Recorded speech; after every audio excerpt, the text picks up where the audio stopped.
La panique du coronavirus mise en scène?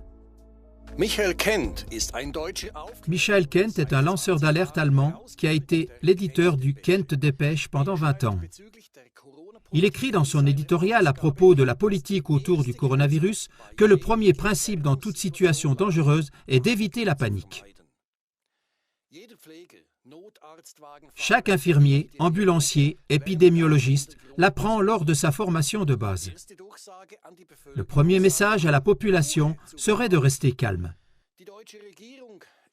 Cependant, le gouvernement allemand, ainsi que tous les gouvernements du monde qui ont pris des mesures restrictives, ont fait exactement le contraire avec le partenariat actif des médias. Dès le premier jour, la panique a été semée en évoquant un potentiel d'infection extrêmement élevé, un taux de mortalité à 2 chiffres, une propagation exponentielle des virus tueurs, etc.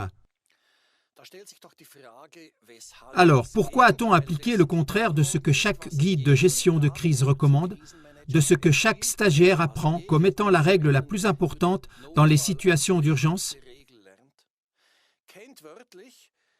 Kent a littéralement dit « Si la ligne directrice fondamentale est non seulement violée, mais inversée, les erreurs, la stupidité, la surprise, le court-circuitage, etc.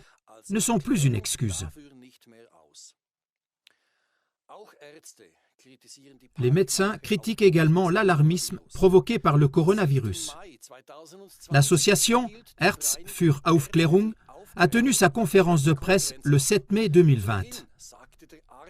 Le docteur Heiko Schöning de Hambourg a commencé par déclarer « Nous, médecins éclairés, critiquons les mesures prises au cours du Covid-19 comme étant excessives car elles n'ont rien à voir avec la suppression adéquate d'un virus. » Alors, qui est réellement supprimé ici? Nous n'avons pas la peste, et le coronavirus de cette année, SARS-CoV-2, se comporte de la même manière que les virus de la grippe saisonnière que nous avons chaque année. C'est donc une bonne nouvelle. La mauvaise nouvelle, c'est que nous sommes maintenus dans un état de panique. La panique coronavirus est une mise en scène. C'est une escroquerie. Il est grand temps de comprendre que nous sommes en plein dans un crime mafieux mondial. Pour preuve, il y a des interviews approfondies de témoins, comme par exemple du professeur Bagdi ou du docteur Fodark.